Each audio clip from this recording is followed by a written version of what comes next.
in the kitchen. I'm Renee Danino, and you've seen this face on the show quite a bit. I know I always joke around and say I have best friends, but truthfully, Chief Manufacturing Officer Paul Lavoie is my best friend. I'm not lying, right? Oh, really? No, not at all. Why would you say, oh, really? No, like we're that? not best. We're best friends. Did I say, oh, really? Did I say that? I'm sorry. We are best friends. We're best friends. Anywho, we are here because we have a great partnership with Connecticut Manufacturing, and I love that you bring so many diverse people here and organizations, taking manufacturing really to a new level and explaining to our public what you do. So before we get to our VIP guests, just remind our audience about what the manufacturing industry is in our state. Sure. So manufacturing is the second largest industry in the state. It provides people with amazing jobs. You know, on past shows, we've all talked about things like really cool things we make, like submarines and helicopters and jet engines and all that other stuff. But we make some other really, really cool stuff as well. And I'm always happy to bring them here and just to make sure that I always bring you food too, Renee. So we have to make sure we bring somebody food. You know, we started off business. as best friends, but we're going to talk after the show today. But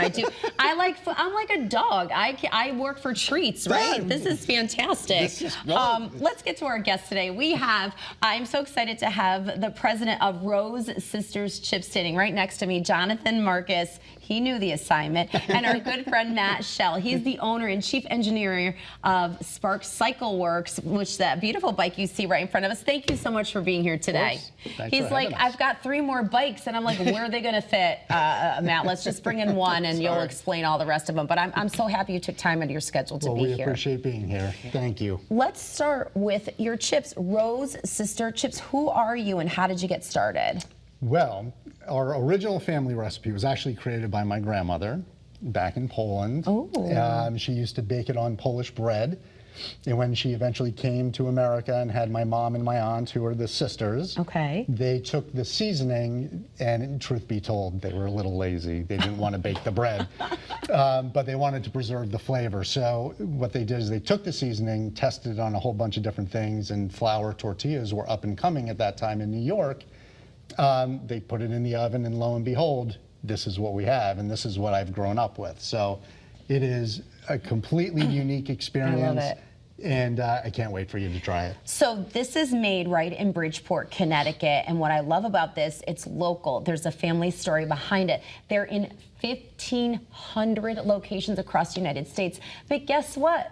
Owners of Connecticut, of stores that could sell these, not one sells this product in Connecticut. So you have to go online to order it. But if there is, like, say, a local grocery store that would like to talk to this guy right here, but you can have this in Connecticut, but it's made in Connecticut, and it's bringing jobs in Connecticut, and it's bringing stimulus into Connecticut. Now we need a store in Connecticut to showcase it. But now tell me the flavors that we have today. Okay, so our original family recipe is our savory. Okay. We have a sour cream with sweet onion. Okay. We have a mesquite, which is kind of a creamy mesquite with a little bit of heat, and then we have a cinnamon sugar with a touch of Belgian chocolate in it. All right, I'm gonna open this, but I haven't had one of these yet, and it's just like I need to have. What do you think, huh? Right? Isn't it crazy? It's crazy. You can say like it. Belgian chocolate and cinnamon. I don't. Oh my God. Think about that with like cannoli filling dip or chocolate hummus.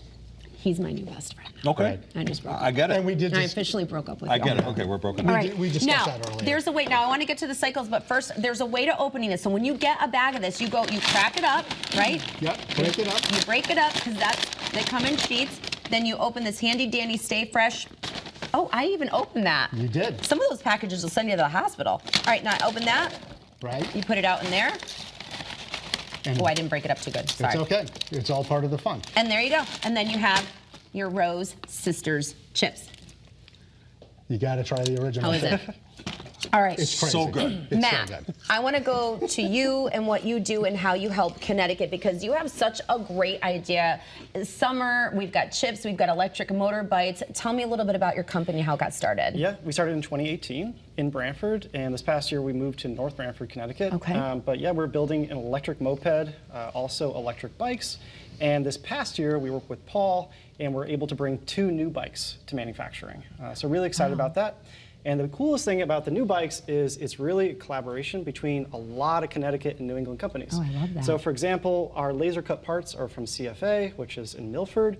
It's welded right down the road by Classic Welding, painted by BNC Powder Coating. Seats are from Tapia Seats. It just goes on and on like that. So it's really this whole collaboration build between a lot of different companies in the area. And that's another reason why we like to highlight Connecticut manufacturing here on this program, because, you know, we have Bridgeport here, we have people getting jobs and employed here, and great product coming out. You're using actual local companies here, Yes. and you're just kind of keeping it all in our state. What is the difference really for an enthusiast, a bike enthusiast, between a gas and electric bike? So, I mean, besides The obvious, besides yeah, just right. running on a battery, the main things are maintenance, right? So a lot of people will get a gas motorcycle or get a gas moped, and it'll be awesome for one season, and then they'll go start it up after the winter time. That thing won't go, and it will just remain in their shed. With electric, it will just turn on, and you basically just have to change the brake pads and make sure your connections are good. So the maintenance is really low. They're also silent, so you're not going to be annoying your neighbors. There's no fumes. And then on a day like today, there's no heat that they're putting out. So something that people don't think about on a motorcycle is that thing puts out a lot of heat when you're in the summertime.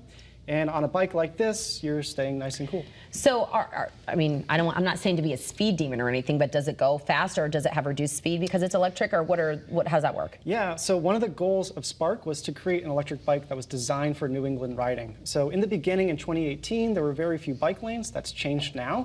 But we wanted to make something that could keep up on those 25 to 45 mile per hour roads. Okay. So our bike will do moped speeds, so it'll do 35 to 40 easily.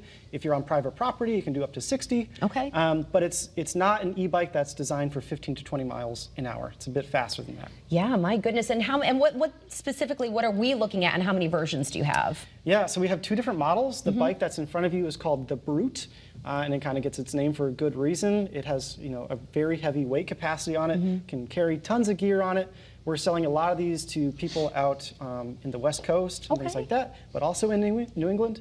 And then we have a bike called the Javelin, which is basically like a light electric motorcycle. It's a very different kind of setup, and we usually call that a suburban commuter. Okay. So something that's good for maybe 30 to 60 miles. You take the battery out, charge it at work, I love and it. you ride home. Well, you can find out more about these organizations on our website. You can follow Connecticut Manufacturing. You can follow Rose Sisters Chips, and you can also follow, of course, Sparks Cycle Works. I really appreciate you guys, and of course, take a look at your screen to get direct connections there. All right, you guys, are you ready for this week's CT Smiles? Say yes. Say yes.